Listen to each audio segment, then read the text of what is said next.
Well, we've got to talk about the beach hazard statement. Take a look at the coastline.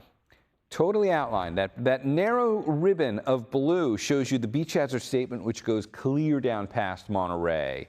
This stays in effect till 10 o'clock tonight, but it's probably going to be needed as we get into Monday as well. Let's talk about why this might be a long duration event. We're looking out in the Pacific, and what we're going to visualize are the wave heights, which have been coming towards California over the last few days.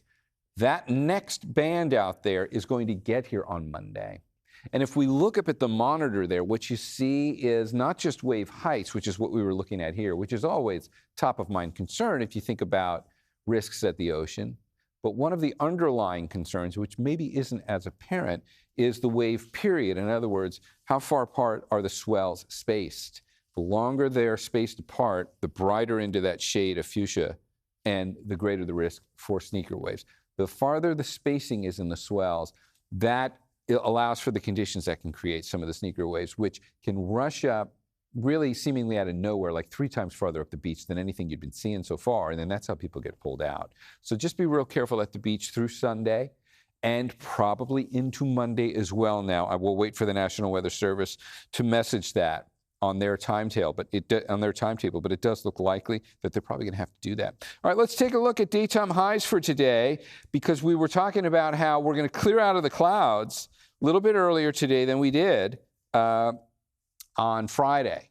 So Saturday was already better than Friday. Friday, we never really cleared at all in some parts of the bay. Yesterday on Saturday, we did.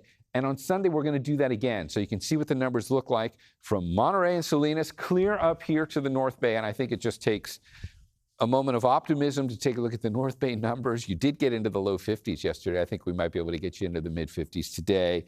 Fingers crossed on that. We'll have to see how that goes. All right, we got to clear out the clouds a little bit earlier in order to do it. And I'm optimistic we'll be able to do it. Let's take a look out in the Pacific for one other item. Storm track. We're going to play the next few days here. And what you're going to see, first of all, pretty big dominant ridge of high pressure, which is set up out here right off the coast of California. That is forcing any of the storms to go around it. Look how it's almost like parting the water out here. No storms can get to California as long as this thing, this giant block, this cylinder of higher pressure is in the way. And we just went clear out towards like the first week of December. That's not this Monday, isn't tomorrow. That's next Monday.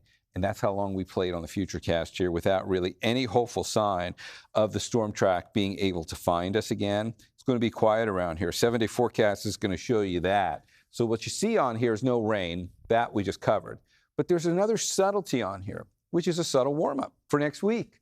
So as you take a look at where we've been compared to where we're going, much of next week we will see daytime highs climbing into the low 60s, and we will get more sunshine earlier in the day than we've been having.